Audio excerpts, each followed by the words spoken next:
July 2nd, 1706, a pyre was built in the heart of a royal camp in the Kingdom of Kongo. On top of it stood a young woman, just 22 years old, named Kimpa Vita. Her accusers, a council of nervous nobles and stern European missionaries. Her official charge was heresy, a crime against God, but her real crime was that she had become far too powerful. She faced the flames with a calm that unnerved her executioners. To her people, she was a prophetess. To her enemies, a witch. As the fire was lit, it was meant to erase the woman who dared to tell her people that Jesus was a black man and that the Congo was the one true Holy Land. So how did a young woman from a kingdom torn apart by war, who claimed the spirit of a Catholic saint was living inside her, become so dangerous to both the church and the crown that they had to burn her alive?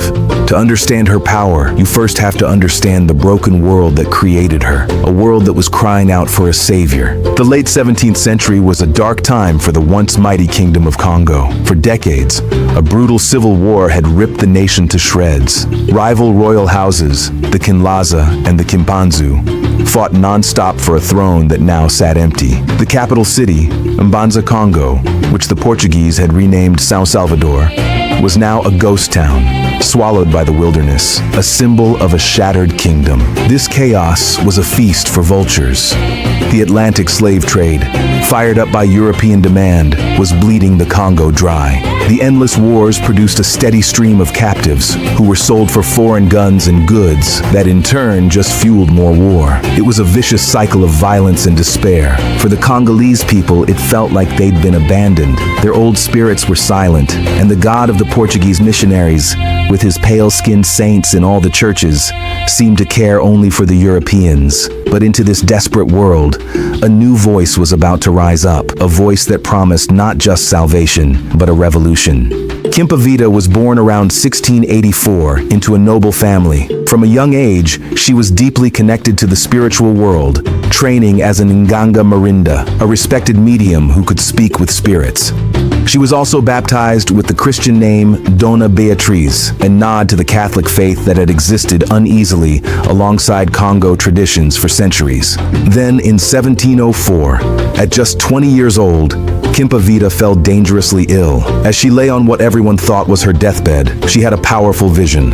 She claimed the spirit of Saint Anthony of Padua, a Catholic saint, had entered her body, choosing her as his vessel on earth. And this saint wasn't chosen at random. In the Congo, Saint Anthony was one of the most beloved and powerful saints, known for miracles and protection. By claiming his spirit, Kimpa Vita was speaking a language of power that everyone, from peasants to nobles, would understand. Her vision gave her a divine mission. God had commanded her to end the civil wars, restore the kingdom, and reveal the true hidden story of Christianity. Her teachings were radical, electrifying, and to the European missionaries, absolutely heretical. She preached that Jesus Christ wasn't born in the Middle East. He was born in the Congo. His birthplace was the ruined capital of Mbanza, Congo itself. That, she said, was the real Bethlehem. Mary wasn't a Galilean Jew. She was a Congolese woman. The apostles, they were Congolese too. Black, she taught, was the original color of humanity. She even created her own prayers, rewriting Catholic hymns to fit her vision. The Hail Holy Queen became the Salve Antoniana, an anthem for her new movement. She taught that God cared about a person's intentions, not about empty rituals led by European priests. This message was a spiritual and political earthquake. In one move, Kimpa Vita tore down the religious argument for European superiority. She told her people they didn't need foreign missionaries to speak to God for them, because God was already one of them. She gave back a sense of divine worth and dignity to a people who had been crushed by war and the slave trade. Thousands flocked to her. Peasants, nobles, and even the soldiers who were sent to spy on her.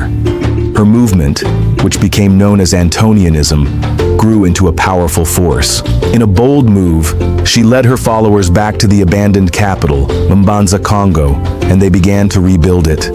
Under her leadership, the ghost town came back to life, a symbol of the kingdom's promised restoration. But in rebuilding a kingdom, she was creating a rival power. The Capuchin missionaries, like the Italian friar Bernardo da Gallo, saw her as a devilish witch leading souls to hell. And the ambitious King Pedro IV, a key claimant to the throne, saw her as a massive political threat who could unite the country behind a leader of her own choosing.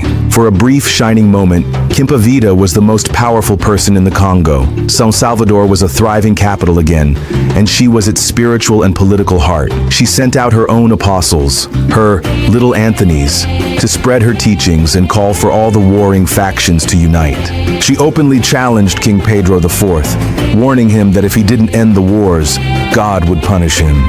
She even won over people in his own inner circle, like his wife, Hippolyta, who became a loyal Antonian. Her influence was becoming undeniable, and for her enemies, unbearable.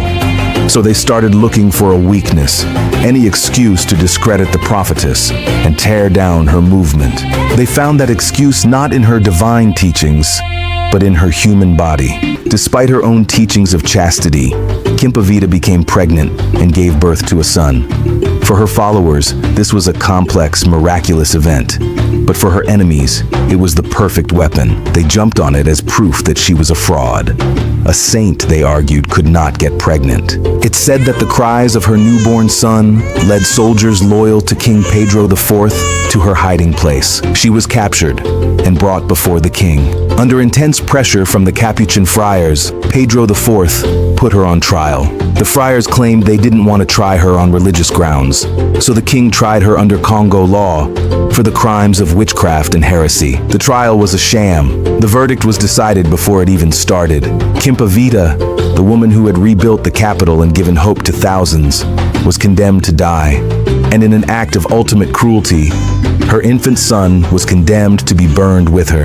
The execution method itself, burning at the stake, was foreign to Congo law, but chillingly familiar to the witch hunts of Europe. On that July morning in 1706, she was led to the pyre. She reportedly faced her death with a quiet calm that deeply rattled her accusers. Then, the flames were lit, and the voice of the Congolese prophetess and her child was silenced. They thought her execution would extinguish the fire of Antonianism, but it only turned Kimpa Vita into a martyr. Believing she had ascended to heaven to speak with God, her followers fought on for 2 more years. When King Pedro IV finally conquered São Salvador in 1709, his soldiers were met with the defiant shouts of Antonian prayers. The legacy of Kimpa Vita spread far beyond the Congo. Enslaved Congolese people carried her story and her ideas across the Atlantic. Her vision of a Black Christ and an African Holy Land went on to influence slave resistance movements and new religious traditions in the Americas. Her call for unity and her radical act of decolonizing faith would echo for centuries, inspiring later nationalist movements across the African continent. Kimpa Vita was burned for speaking a truth her world wasn't ready to hear. In a time of complete despair, she dared to see her God, her people, and her world not through the eyes of colonizers, but through her own. She offered a vision of a unified, proud, and divinely chosen Africa. They burned her body, but they could never destroy her idea. A truth that sparked a fire of resistance that could never be put out. Kimpa Vita was called a heretic, but to her people, she was a savior.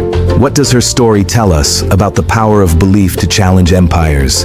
Let us know what you think in the comments below. Thanks for watching, and we'll see you on our next video.